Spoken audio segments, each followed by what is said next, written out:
இந்த ம், உடல் அந்த உயிர்கள் வந்து உயிர் வந்து இப்ப மரணம் ஏற்படுது அல்லவா, அது எந்த அளவுக்கு ம், இந்த கர்ம ம். வினைக்குள்ள அடங்குது? ஆ, ஆமா. அந்த மரணத்தை பத்தி பேசணும்னு நான் இன்னைக்கு நிறைய திங்க் பண்ணி வச்சிருந்தேன். ஆனா டைம் இல்லைங்கம்மா. இப்ப அது பேசணும்னா அது ஒரு மணி நேரம் ஓடிரும்.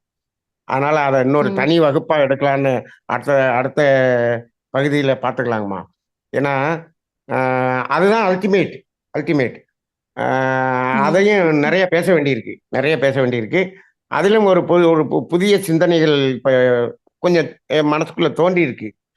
அது வந்து ம். அடுத்த வகுப்புல நம்ம விரிவா பார்க்கலாங்கம்மா. ஓகே. மற்ற இன்னுமொரு கேள்வி. இப்போ நாங்க வந்து இப்ப இந்த மனசு இப்ப எண்ணங்கள், மனசுகள், புலன்கள் எல்லாமே எங்களுக்கு எப்போதுமே வேலை செய்து கொண்டு இருக்கு. இப்ப எங்களுடைய இந்த நிலைமையில நாங்க ம், எப்படி ஐயா அந்த இப்ப மனச வந்து எங்களால எப்படி பிரிச்சு இருக்க முடியும்? ஏனென்றா ம், ம், எங்களுக்கு வந்து அந்த அளவு இது ம், ம், இல்லை. ஏனென்றா நாங்க வந்து இளமாக்கள், குடும்ப ம், சுமைகள், வேலைகள் அப்படி பளுவா ம், இருக்கும்போது ம். எங்களால இது எவ்வளவு சாத்தியப்படும் அல்ல ஆமா. சாத்தியப்படுமா? அது ம். உங்களால சொல்ல முடியும்? வாழ்க வளமுடன், வாழ்க வளமுடன். அம்மா, இப்ப நீங்க வெளிநாட்டுல இருக்கீங்க. ஆமா. ஆ, சரி. எங்க இருந்து பேசுறீங்கம்மா? சுவிட்சர்லாந்துல இருந்து. வாழ்க வளமுடன். சரி. இப்போ இப்போ நாம வந்து வாழ்க்கை சுமையில் இருக்கிறோம், வேலையில இருக்கிறோம், பளுவில் ம். இருக்கிறோம் அப்படின்னு நீங்க ம். சொல்றீங்க. ரைட். இப்போ ஆ, மனிதனுக்கு வேலைன்னு ஒண்ணு இருக்கே தவிர, வேலை பளுன்னு ஒண்ணு ம். இல்லை. அது நாமாக ஏற்படுத்திக் கொண்டது. மனிதனுக்கு ம். வேலைன்னு ஒண்ணு இருக்கு. அது என்ன வேலை என்று சொன்னால், நமது தேவைகளை நிறைவு செய்து கொள்ள வேண்டும். இது ஒண்ணுதான் வேலை. ம். ஆனா அதை பளுவாக மாற்றிக் கொண்டது யார்? நாம் தான். அதை ஏன் ம். பளுவா மாத்திட்டீங்க? அது இந்த இயற்கை துன்பத்தை போக்குவது, தேவைகளை இப்படித்தான் செய்யணும், அப்படிதான் செய்யணும் அப்படின்னு சொல்றதுனால அதை பளுவாக மாற்றிக்கொண்டோம். அவ்வளவுதான். இப்ப ம். ஒண்ணு வச்சுக்குவோம். இப்ப நான் வந்து அஹ், உங்க நாட்டுக்கு வரேன், உங்க வீட்டுக்கு வரேன். நண்பன் ஐயா வர்றாரு. சரி. ம். அவருக்கு இன்னைக்கு காலையில டிஃபனுக்கு நம்ம வீட்டுக்கு வரேன்னு சொல்லியிருக்காரு. ரைட். இப்போ ம். நண்பனே வர்றாரு, டிஃபனுக்கு வரேன்னு சொல்லியிருக்காரு. ரைட்டு. ஒரு இட்லியும் சட்னியும் அரைச்சு வச்சா முடிஞ்சு. பலுவே இல்லை. ம். நண்பனையே வராரு. உடனே என்ன பண்ண, ஒரு கேசரிய கிண்டு, ஒரு பொங்கலை போடு, ஒரு சாம்பாரை வை, ஒரு இட்லியை வை, இன்னொரு சட்னி அரை, 3 சட்னி அரை, இட்லி பொடியை வை. இப்படி எல்லாம் பாத்தீங்கன்னா அது பலுவா மாறிடுது. ம். இப்போ ம். நீங்க இத்தனை வச்சாலும் எனக்கு பசி தான் நீங்க போகுது. இப்போ வெறும் இட்லியும் ம். வெறும் ஒரே சட்னி மட்டும் வச்சிருந்தாலும் எனக்கு பசி தீரப்போகுது. இட்லியும் சட்னியும் ம். வைக்கிறது வேலை. ம். இத்தனையும் வைக்கணுங்கிறது வந்து பலு. ஏன் அதை பலுவா மாத்திக்கிறீங்க? ரைட்டா? இது நான் உதாரணத்துக்கு சொல்றேன். இப்போ என்ன ம். பண்ணிட்டோம் நம்ம, நம்ம வாழ்க்கையே பலுவா ம். மாட்டிக்கிட்டோம். ஏன்? எல்லா பேரும் அப்படி செய்றாங்க, எல்லா பேரும் இப்படி சாப்பிடுறாங்க, எல்லா பேரும் இப்படி துணி போடுறாங்க, ம். எல்லா பேரும் அப்படி கார்ல ம். போறாங்க, எல்லா பேரும் இப்படி வீட்டுல வச்சிருக்காங்க. எல்லாம் எதுக்காக வச்சிருக்காங்க? உயிர் வாழ்றதுக்காக வச்சிருக்காங்க. அப்படியா? ம். என்னப்பா அது ம். சாப்பிட்டதும் உயிர் வாங்குறாரு, இதை சாப்பிட்டதும் உயிர் வாழ்றாரு. 5000 செலவு கட்டின அம்மாவும் உயிர் வாழுது, 500 செலவு கட்டின அம்மா உயிர் வாழுது. எல்லாம் ஒண்ணா தானே இருக்கு. ம். அவங்க பலுவா மாற்றிக்கிட்டாங்க. அது மாதிரி நம்ம பலுவாக மாற்றிக்கொண்டோம். ம். உங்களுக்கு பலுவா இருக்குதுன்னு சொன்னா அந்த பலுவை குறைத்துக் கொள்ளுங்கள். ஐயா, நான் குறைச்சிட்டோம்னா எங்க வீட்டுல இருக்கவங்க எல்லாம் கேட்கணும்ல அப்படின்னு சொல்லுவீங்க. ம். ரைட்டுங்களா? ம். இப்ப ஆமா. வீட்டுல இருக்கவங்க எல்லாருக்கும் நம்ம தான் புரிய வைக்கணும். அவ்வளவுதான். இப்ப நம்ம வீட்டுல இருக்கவங்க கேட்டுருவாங்க. ஒண்ணும் பிரச்சனை இல்லை. நம்ம வீட்டுல ம். இருக்கவங்கள புரிய வச்சிடலாம். நம்ம வீட்டுல ம். இருக்கிறவங்க மற்ற வீடுகளை எல்லாம் பார்க்கும்போதுதான் நம்ம வீட்டுல இருக்கவங்கள புரிய வைக்க முடிய மாட்டேங்குது. ஆமா. சரிங்களா? ம். ம். அதுதான். அப்ப என்ன பண்ணிட்டோம், நம்ம ஊர் உலகத்தை பார்த்து எல்லோரும் எப்படியெல்லாம் வாழ்க்கை இப்ப எப்படியெல்லாம் வாழ்க்கையை கெடுத்துக் கொள்வது அப்படின்னு ஒரு ஆர்ட் எல்லாரும் வாழ்ந்து காமிக்கிறாங்க. இப்படிதான் உடம்ப ம். கெடுத்துக்கணும், இப்படிதான் வாழ்க்கையை கெடுத்துக்கணும் அப்படின்னு வாழ்ந்து காமிக்கிறாங்க. அந்த ஆர்ட் ஆஃப் லிவிங்கை நம்ம என்ன பண்ணிடுறோம், பார்த்துக்கிட்டு நம்ம என்ன பண்ணிடுறோம், சுமையாக மாற்றிக்கொண்டோம். அப்ப ம். ம். இப்ப நமது தேவை என்ன? நம்ம உயிர் வாழ்றதுக்கு என்ன தேவை? நம்ம தேவையை நம்மிடம் இருப்பதில் எப்படி அதை போக்கிக் கொள்வது அப்படின்னா சுமையே கிடையாது, சுமையே கிடையாது. ம், அந்த புரிதல் வரணும்னா இதுக்கு தைரியம் வராது, ம், தைரியம் வராது. அப்ப எப்ப தைரியம் வரும் அப்படின்னா, நல்லா நீங்க இதுக்கு என்ன செய்யணும்னு கேட்டீங்க. 2டே 2 செய்யுங்க. ஒண்ணு நல்லா மூச்சு பயிற்சி செய்யுங்க. இன்னொன்னு நல்லா தியானம் பண்ணுங்க. பண்ணுனீங்கன்னா உங்களுக்கு தைரியம் ம். வந்துரும். அந்த தைரியம் வந்துரும். ஓ- ஒண்ணுமே இல்ல. ரைட்டுங்களா? ஓகே ஐயா. நிச்சயமா வரும். இப்போ நானும் ஒரு காலத்துல மன்றத்துக்கு உள்ள வர்றதுக்கு முன்னாடி, என்னைய சுத்தி ம், இருக்கவங்களுக்கு முன்னாடி நம்ம இப்படி வாழ்ந்து காமிக்கணும். இத்தன இது இது பண்ணி காமிக்கணும். இவ்வளவு சம்பாரிச்சு காமிக்கணும் ம், அப்படின்னு நினைச்சு தான் வந்தேன். வேலைக்கு வந்தேன். ம், ம், ஆனா ம், மன்றத்துக்குள்ள வந்த பிறகு என்னை சுத்தி இருக்கவங்க எல்லாம் பல ம், கோடியில இருக்காங்க. நான் வந்து ஒண்ணுமே இல்லை, சாதாரணமா இருக்கிறேன். ஆனால் நான் நிறைவாக இருக்கிறேன். அந்த பல கோடி இருக்கவங்க எல்லாம் இன்னும் ஐயோ ஐயோ ஐயோன்னு ஓடிட்டு இருக்காங்க. ம். அப்ப இப்ப எனக்கு அந்த நிறைவு எப்படி வந்தது? மகர்ஷியினுடைய தத்துவமும் தியானமும் அத சத்தம். நம்மளை ம், மாத்திடுச்சு, மாத்திடுச்சு, அவ்வளவுதான். அப்ப ம், அந்த ம். நிறைவு வந்தா போதும் கடைசியில. அப்ப ஓ, டோட்டலா எல்லாமே நம்ம மனதின் கையில தாமா இருக்கு. மனதை பாரமாக்கி கொள்ளலாமா, ஓ, சாதாரணமாக எடுத்துக்கொள்ளலாமா? நீங்க ஒண்ணும் இல்ல, பயிற்சி பண்ணுங்க. பயிற்சி பண்ண பண்ண பண்ண பண்ண வந்துரும். அதே மாதிரி இதை கேட்டுக்கிட்டே இருங்க. கேட்டுக்கிட்டே இருந்தோம்னா ஓகே, நமக்கு ஈஸியா இருக்குங்க. ஒன்றும் கஷ்டமே இல்லை. ஓகே. வாழ்க வளமுடன், வாழ்க நான் வளமுடன். வ- நான் வந்து கோபால்ஜி ஐயா அந்த கோயம்புத்தூர் கோபால்ஜி ஐயாவோட அன்னைக்கு வந்து ம், ரைட்டு. வாழ்க வளமுடன், வாழ்க வந்து வளமுடன். நன்றி நன்றி நீங்க நன்றிங்கம்மா. வாழ்க ஐஸ்லாந்துல இருந்து பேசினீங்க. உங்கள சிறப்பு உரைக்கு வாழ்க வளமுடன், வாழ்க வளமுடன். நன்றி நன்றி. நன்றி. ம், நீங்க இந்த நன்றி. தினந்தோறும் இப்ப ஒரு சிந்தனைன்னு நம்ம ஒண்ணு அனுப்புறோம். உங்களுக்கு அனுப்பியிருந்தேன் நானு. அனுப்புங்க, அனுப்புங்க. நான் அனுப்பிடுறேன். அஹ், அதெல்லாம் நன்றி. இப்போ கிட்டத்தட்ட நாளைக்கு வந்து 250வது சிந்தனை. அத்தனை இதை ஓகே. போட்டுட்டோம், ம், போட்டுட்டோம். அது ஓ, எல்லாத்தையும் புத்தக வடிவில் மாற்றணும்னு ஒரு முயற்சி எடுக்கிறோம். ம், செய்வோங்கம்மா. வாழ்க வளமுடன். பேசுவோம். ஓகே. நீங்க நன்றி. தொடர்ந்து வாங்க, நம்ம பேசுவோம், நிறைய பேசுவோம். வாழ்க வளமுடன். ஓகே. நன்றி, நன்றி. நன்றி வாழ்க நன்றி. வளம். வாழ்க வளமுடன். நன்றிங்கம்மா. நன்றி. வாழ்க வளமுடன். ஐயா ரொம்ப சிறப்பான விளக்கம். அம்மா அவங்க தமிழ் ஆனந்த யுகத்துல இணைஞ்சிருக்காங்களா ஐயா? இணைஞ்சிருக்காங்கம்மா, இணைஞ்சிருக்காங்க, ஆ. இணைஞ்சிருக்காங்க. அதுல அவங்க அதுல சுவிட்சர்லாந்துல அவங்க இருக்காங்க. அதுல எல்லா ஆஹ் வீடியோஸும் பாத்துக்கலாமே அவங்க வந்து அதுல போனா அதான் ஆரம்பத்துல நான் அனுப்பியிருக்கேன். நான் அவங்கள இணைச்சு விட்டுட்டேன். வாழ்க வளமுடன். சரிங்க ஐயா. அடுத்ததாக கனகராணி அம்மா அவர்கள். வாழ்க வளமுடன் ஐயா. வாழ்க வளமுடன் ஐயா. வாழ்க வளமுடன். சிறப்பு, மிக சொல்லுங்கம்மா. சிறப்பு. மனதை பத்தி இன்னைக்கு நிறைய சொல்லியிருக்கிறீங்க. இன்னைக்கு வந்து இன்னும் அது வந்து நல்லா இருந்தது. தனித்த மனமா அதை எப்படி கவனிக்கணும் அப்படின்ட்டு.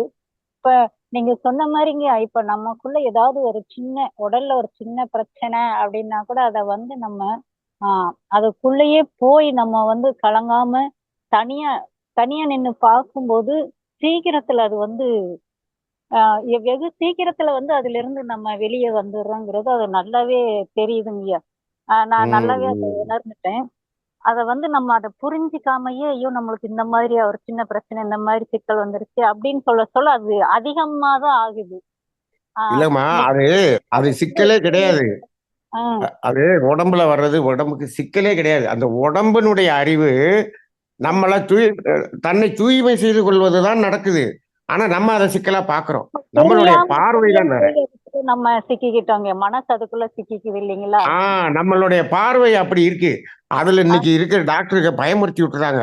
அப்படியா? ஆஹ் 103 டிகிரி வந்துருச்சா? ஐயோ, உடனே ஊசியை போடு. உடனே அப்படி வரக்கூடாது. ஆஹ் இப்போ அன்னைக்கெல்லாம் ஒரு அந்த நீயா நானால மாமியார் மருமகள் 2 பேரையும் தனியா உட்கார வச்சு பேசுறாங்க. அவங்க நான் என் மாமியார்ட்ட என் குழந்தைய கொடுக்கவே மாட்டேன் அப்படிங்குது மருமக. என்னன்னு கேட்டா, இந்த மருமக என்ன சொல்லுதுன்னா, டாக்டர் எப்படியெல்லாம் சொன்னாரோ அதுபடி நேரத்துக்கு இது கொடுப்பேன், அதை கொடுப்பேன், இப்படி பண்ணிடுவேன், உடனே இந்த மருந்து கொடுத்துருவேன், எல்லா மருந்தையும் வாங்கி வச்சிருப்பேன், இப்படிதான் வளர்ப்பேன் அப்படின்னு அது சொல்லுது. இந்த மாமியார் சொல்லுது, நான்லாம் 8 பிள்ளைய 9 பிள்ளைய பெற்று வளர்த்தேன், நாங்களாம் வளர்க்காமையா இருக்கோம் அப்படின்னு அது சொல்லுது. இவங்க எல்லாம் சொல்றத வச்சுட்டு அப்படியே மிரண்டு போய் உடனே 100 டிகிரி வந்துச்சா உடனே உடனே 92 கொண்டு வந்துரு. அப்ப ஒரு புரிதல் இல்லாத ஒரு வாழ்க்கை. அப்படிதான் போறோம். அப்படிதாங்க இருக்காங்க. இன்னைக்கு எங்க வீட்டு பக்கத்துலங்க கூடங்க ஒரு அம்மா சும்மா அவங்களுக்கு கேட்டுக்கிட்டே இருக்கும். ஒன்னும் அவங்க சொன்னாப்புல ஒரு பிரச்சனையும் இல்ல. ஒரு லேசா உடம்புல ஏதாச்சும் இருந்தனா கூட அவங்க வந்து அந்த மனசு அதுக்குள்ள சிக்க வச்சு எனக்கு இந்த மாதிரி ஆயிடுச்சு அந்த மாதிரி நம்ம ஆயிடுச்சு. 2 நாளைக்கு முன்னாடி சிந்தனை தொழில உடலின் மொழி. மொழி அப்படின்னு ஒரு ஆமா. சிந்தனை போட்டிருக்கோம். அதுல தெளிவா சொல்லி இருக்கிறோம். கேட்டேங்க. அவங்களுக்கு நான் சொன்னேன், அம்மா நீங்க பயப்படாதீங்க, ஒண்ணுமே இல்ல. இது ஒரு என்னடா பிரச்சனையே இல்ல. உங்களுக்கு அந்த உடல் கழிவு வெளியே வருதுன்னு நினைச்சுக்கங்க. அது டாக்டர்கிட்ட அவங்களுக்கு அந்த பயத்திலேயே போய் திருப்பி அந்த டாக்டர்கிட்ட பார்க்கும்போது அவர் அதுதான் சொல்றாங்களா, ஒண்ணுமே இல்லாம ஏதாவது இப்ப நான் கேள்விப்பட்டது. ஹாஸ்பிட்டலுக்கு போயிட்டு நீங்க யோகாவுக்கு போங்க, பயிற்சி பண்ணுங்கன்னு டாக்டர் சொல்லி விடுறாங்க. அந்த அளவுக்கு அந்த மனசை கொண்டு போய் அந்த உடல்ல அந்த சின்ன பிரச்சனையில சிக்க வச்சுட்டு ரொம்ப சிரமப்படுறாங்க. அவங்களுக்கு நான் நேற்று உட்கார்ந்து அவ்வளவு நேரம் சொல்றேன், நீங்க வந்து எந்த பிரச்சனையும் இல்லை, நீங்க டாக்டர்கிட்ட போனாலும் உங்களுக்கு ரிசல்ட் வந்து தனியா ஆனா இருக்கிறவங்களுக்கு இன்னொன்னுங்கம்மா, ஆனா டாக்டர்கிட்ட போக வேண்டிய அளவுக்கு முத்திருச்சுன்னா போய்தான் ஆகணும். போன இல்ல பிறகு பயத்துல போறாங்க ஐயா, பயத்துல இந்த மாதிரி இருக்குமோ அந்த மாதிரி இருக்குமோ அப்படின்ட்டு. அது ரைட் அப்ப போகும்போது அவங்களும் ஒண்ணும் இல்லைன்னு சொல்றாங்க. இப்ப அப்புறம் கேட்டா அதுக்கப்புறம் சொல்றாங்க, எனக்கு வந்து தனியா இருக்கிறேன்னா, அவர் அந்த ஐயா வந்து இப்ப சமீபத்துலதான் அவரு காலமாயிட்டாரு. இந்த அம்மா மட்டும் தனியா இருக்கவும் வீட்டுக்குள்ளேயே தனியா இருந்து எதையோ நினைச்சு அந்த சின்னதை கூட அவங்க பயத்திலேயே வந்து இந்த மாதிரி ஆயிடுச்சு இந்த மாதிரி ஆயிடுச்சுன்னு சிக்க வச்சுக்கிட்டு அவங்கள வந்து இது கொண்டு வரவே முடிய மாட்டேங்குது. நான் சரி பயிற்சி சொல்லி கொடுத்துருக்கிறேன், ஒன்னு நான் செய்யறேம்மா அப்படின்னு சொல்றாங்க. சரி அவங்களுக்கு தனியா போய் ஒண்ணு சொல்லி கொடுக்கலாம், வயசு அவங்களுக்கு கம்மி தான். இந்த மாதிரி பயத்துல தாங்க நிறைய பேருக்கு வந்து வியாதியை பெருசு பண்ணிடுறாங்க ஐயா. ஆமா, பயம்ங்கிறதே புரிதல் இல்லாததுதான் பயம். புரிந்து கொண்டால் அந்த பயம் போயிடும். இப்ப தண்ணிக்குள்ள குதிக்கிறதுக்கு பயமா இருக்கும். அந்த நீச்சல் பழகிட்டாங்கன்னு வச்சுக்கங்க, அதுக்கப்புறம் பார்த்தா பயம் இல்லாம உள்ள குதிக்கிறாங்கல்ல. அதே மாதிரிதான் வாழ்க்கையை பற்றி புரிந்து கொள்ளவில்லை என்று சொன்னால் பயம். வாழ்க்கை என்றால் என்ன என்று தெரிந்து கொண்டால் புரிந்து கொண்டால் பயம் இல்லை. அவ்வளவுதான். வாழ்க வளமுடன். நன்றிங்கம்மா. வாழ்க வளமுடன். அடுத்தாக கீதா தேவி அம்மா. ஐயா வாழ்க வளமுடன் ஐயா. வாழ்க வளமுடன். சொல்லுங்கம்மா. ஐயா இப்ப வந்து நான் வந்து ஒருத்தருக்கு வந்து உதவி கேட்க சொல்ல நான் பண்ற வச்சுங்க ஐயா, ஒரு உதவி பண்ண சொல்ல அந்த உதவி எப்பவுமே துன்பமா போய் முடியுது. உதவி நீங்க கேக்குறீங்களா?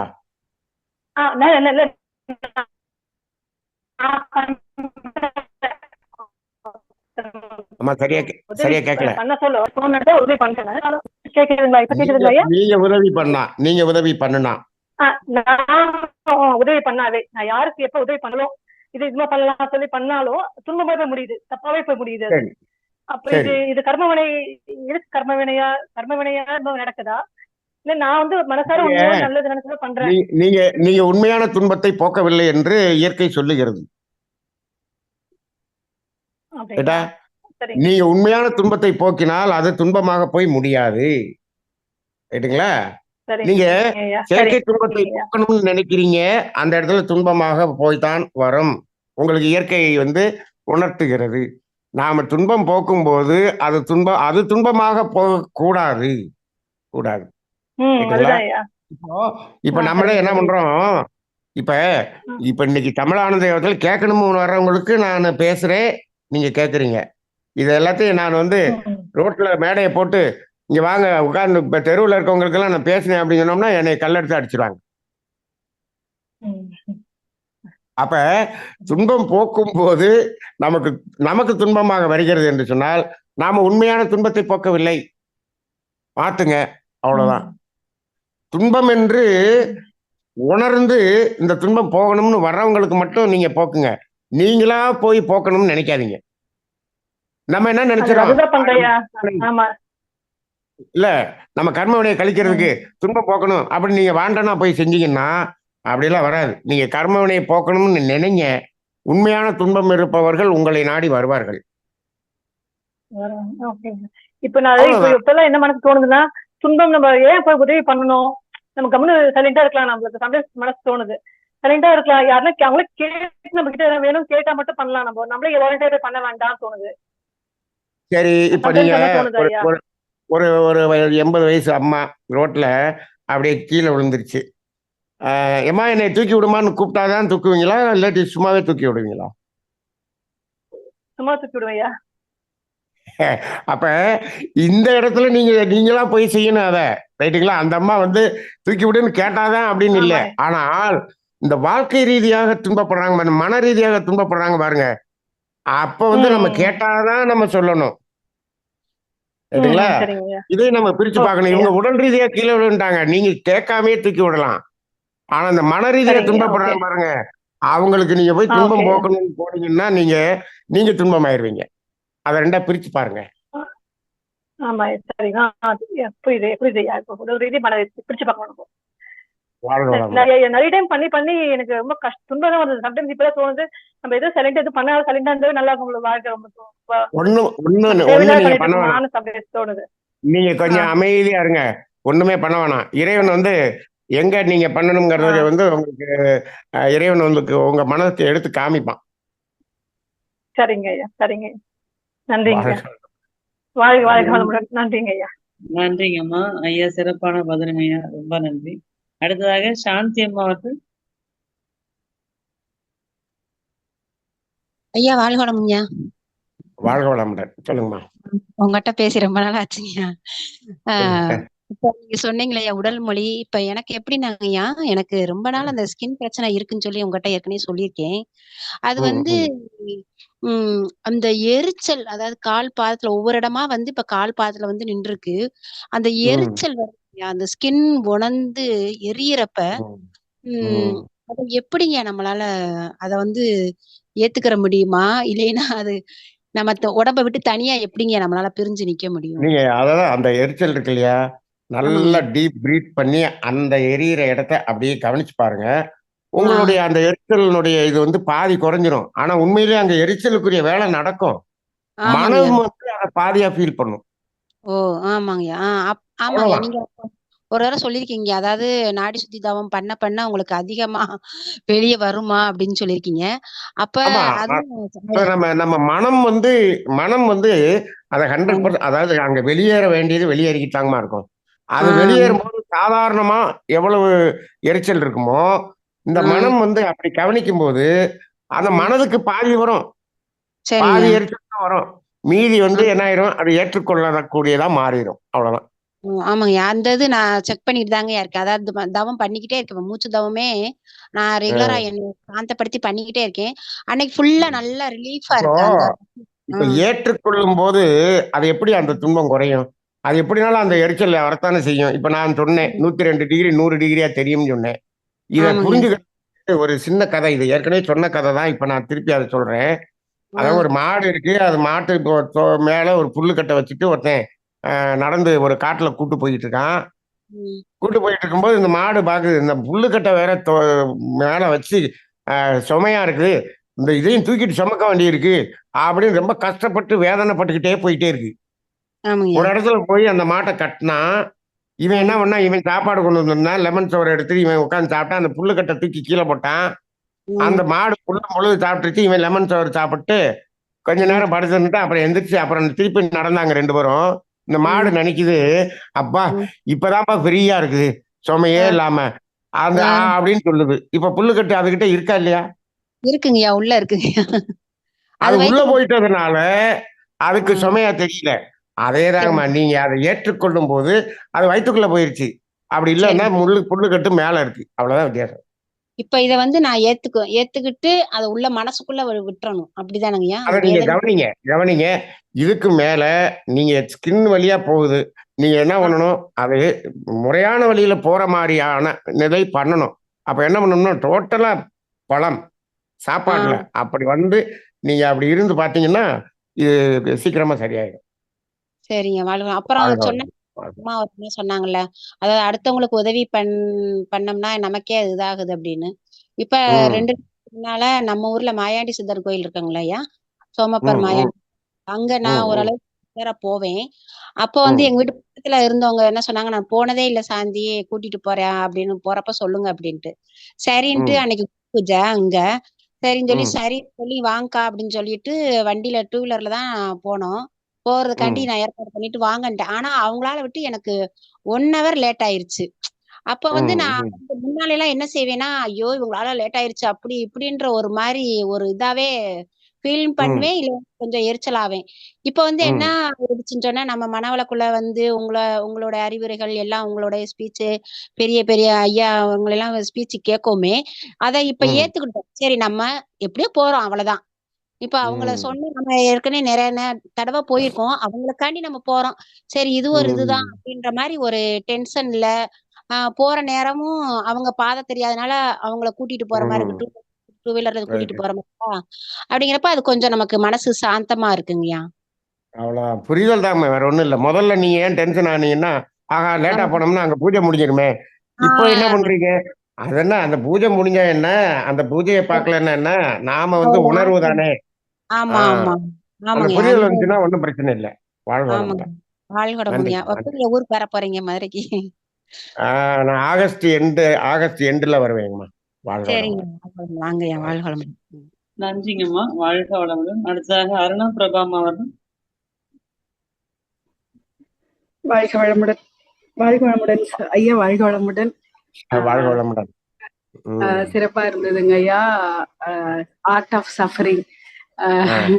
டாபிக்கு, அதாவது ஆர்ட் ஆஃப் சஃபரிங் அப்படிங்கும்போது அந்த ஆக்சுவலா அக்செப்டன்ஸ் நீங்க சொல்ல வரீங்கிறது முதல்ல தெரியல. முதல்ல என்ன போட்டிருக்காங்க இன்னும் அப்படின்ட்டு இன்னும் இந்த சப்ஜெக்ட் முழுமையாகல. இந்த சப்ஜெக்ட் முழுமையாகிறது வந்து ஆமா சார், நீங்க மரணத்தை பத்தி சொன்னீங்க. பேசி முடிச்சாதான் முழுமையாகும். இது பாதிதான் முடிஞ்சிருக்கு. நல்லது சார், நல்லது சார். அதே மாதிரி அடுத்து கீதா தேவி அம்மா கேட்டப்போ நீங்க ஒரு பதில் சொன்னீங்கல்ல, அந்த உதவி செய்யறதுல அப்படிங்கும்போது ம், உடலால படுகிற துன்பத்துக்கு நீங்க வந்து அவங்க கேட்டுதான் பண்ணணும் இல்ல, மனசால ம், உள்ளதுக்கு வந்து நீங்க வந்து கேட்டாதான் சொல்லணும் அப்படிங்கும்போது ம். உங்களோட அது உங்களுக்கு ரொம்ப உங்களோட பொருந்துமே. நீங்க நீங்க கேட்காம நிறைய பக்கம் பண்ணி நீங்க கஷ்டப்பட்டுறதெல்லாம் நான் பார்த்திருக்கேனே. சார், ஏன் சார் இப்படி 47 பேருக்கு வெளிச்சம் போட்டு காட்டுறீங்க? இல்ல சார், அது இயல்பா நம்மளுக்கு சில நேரங்கள்ல தோணுறதுனால நம்ம சொல்றோம் சார். அது அது என்ன செய்யறது? நமக்கு நம்ம நல்லது தோணதான் மட்டும் செய்யும். நமக்கு தோணதான் செய்யும். செய்யும். ஆனா ஆனாலும் அப்படியெல்லாம் பேசாம சொல்லக்கூடாது. இருக்கணும். வேடிக்கை ஆமா, பார்க்கணும். ஆமா. ஆமா சார். இப்ப இந்த இடத்துல உங்களுக்கு சொல்லுங்க. இப்ப உங்களுக்கு ஏதாவது நான் சொல்லணும்னு தோணுச்சுனாலும் நான் வீட்டுல கீழே இருக்கும்போது சொல்ல மாட்டேன். மாடிக்கு வந்த பிறகுதானே சொல்றேன். கீழே இருக்கும்போது சொல்ல மாட்டேன். ஏன் சார் அப்படிலாம் நீங்க என்ன சொன்னாலும் நாங்க ஏத்துக்குவோம். அதெல்லாம் ஒண்ணும் பிரச்சனை கிடையாது. அது அஹ், அது எல்லாம் அதாவது இன்னைக்கு சமுதாயம் அப்படி இல்லை. புரியுது சார், புரியுது சார். ஆமா. அவ்வளவுதான். இல்ல சார், நான் அப்போ நீங்க ஜென்ரலா நீங்க எந்த விஷயத்தையும் வந்து அகம் புறம்னு பிரிச்சு பாப்பீங்கல்ல, ஆமா. அதுதான் தோணுச்சு. நீங்க கீதா தேவி அம்மா கிட்ட சொல்லும்போது, ஓகே, புறத்துல தெரிகிற துன்பம்னா நம்ம அதுக்கு வந்து போய் பண்ணும்போது அது பிரச்சனையாகாது. அகத்துல ஆமா. இருக்கிறதுக்கு நம்ம தெரிஞ்சு பண்ணும்போது அங்க வந்து வாங்கப்படுறோம் அப்படிங்கிற மாதிரி தோணுச்சு. அதேதான், அதேதான். அதான் அகத்துல நீங்க இருக்கிறதுக்கு நீங்க அகத்துல துன்பத்தை கூட்டுறதுக்கு ஏதாவது சொல்லி பாருங்க. சுகமா உட்கார்ந்து சந்தோஷமா கேட்பாங்க. செய்வாங்க. உண்மைதான் சார். ஆக்சுவலா நீங்க ஒரு ஒரு ஃபார்முலா கொடுத்த மாதிரி கொடுத்திருக்கீங்க. மகரிஷி கொடுத்த கொஞ்சம் ஃபார்முலாஸ்ல நீங்க you have added some more formulas. அதுல வந்து எங்களுக்கு ரொம்ப அப்படியே உள்ள எப்பயுமே போய் தைக்கிற விஷயம் வந்து இந்த அகம்புறம். எந்த விஷயத்த ஆமா. எடுத்தாலும் அகம்புறம் அகம்புறம்னு பிரிச்சு பிரிச்சு பிரிச்சு பார்க்கணும் அப்படிங்கிறது இப்போ கொஞ்சம் கொஞ்சம் கொஞ்சமா செயலுக்கு வர்ற மாதிரி இருக்கு. சோ ஆமா. தேங்க்யூ சோ மச்ங்க ஐயா. அதுதான் அதை அதத்தான் சொல்லணும். மனோகரனை அடிக்கடி சொல்றாரு இல்லையா? நீங்க உள்ளுக்குள்ள நீங்க எதையும் செய்யாதீங்க, வெளியில மட்டும் செய்யுங்கிறாருல. அதேதான் நம்ம அடுத்தவங்களுக்கு செஞ்சாலும் அப்படிதான். உள்ளுக்குள்ள போய் எதையும் செய்யணும் அப்படின்னு சொன்னோம்னா அங்க பிரச்சனை. ஆமா ஆமா. அத இயல்பா, அது இன்னும் ஒரு ஒரு ஸ்டெப் சொல்ல போனா நம்மளுக்கு இயல்பா தோணி செய்யறது வேற, நம்ம இது செய்யணும்னு நினைச்சு செய்யறதுங்கிறது வேற. அந்த இயல்பா ஆமா, இருக்கும்போது பிரச்சனை வரல. ஆமா, ரொம்ப யோசிச்சு போய் முட்டும் போதுதான் அங்க வந்து ஆமா, ஆமா. நல்லதுங்க, நன்றிங்க. வாழ்க வளமுடன். நன்றிங்கம்மா. வாழ்க வளமுடன். அடுத்ததாக சித்ரா அம்மா அவர்கள். சித்ரா அம்மா அட்மிட் பண்ணிட்டு பேசுங்க. அவங்க பேசிட்டாங்களே. இல்லைங்க ஐயா, அவங்க பேசல. கார்த்திகேயன் ஐயா, நீங்க பேசுங்க. வணக்கம் ஐயா. வாழ்க வளமுடன். ஐயா ரொம்ப மகிழ்ச்சிங்க ஐயா உங்க உரை கிடைக்கிறது. நீங்க மனதையும் பாரம் பத்தியும் முன்னாடி பேசுனீங்க. அது கேட்கும்போது ரொம்பவே வந்து பாத்தீங்கன்னா ரொம்பவே வந்து பாத்தீங்கன்னா நிறைய வந்து பாத்தீங்கன்னா குறைஞ்சிச்சு. சிந்தனை வருங்க. அதை பத்தி இன்னமும் ஒரு விரிவான ஒரு உரை வந்து பார்த்தீங்கன்னா வேணும் ஐயா கொஞ்சம். அது சுருக்கமா சொல்லியிருந்தோம். அது கொஞ்சம் விரிவா பேசணும், இன்னொரு நாளைக்கு பேசுவோம். வாழ்க வளமுடன். நன்றிங்க ஐயா. நன்றிங்க ஐயா. வாழ்க வளமுடன். அனார்கலியம்மா. வாழ்க வளமுடன் ஐயா. ஞானமே யோகம், யோகமே ஞானம், தமிழ் ஆனந்த யோகம். வாழ்க வளமுடன்.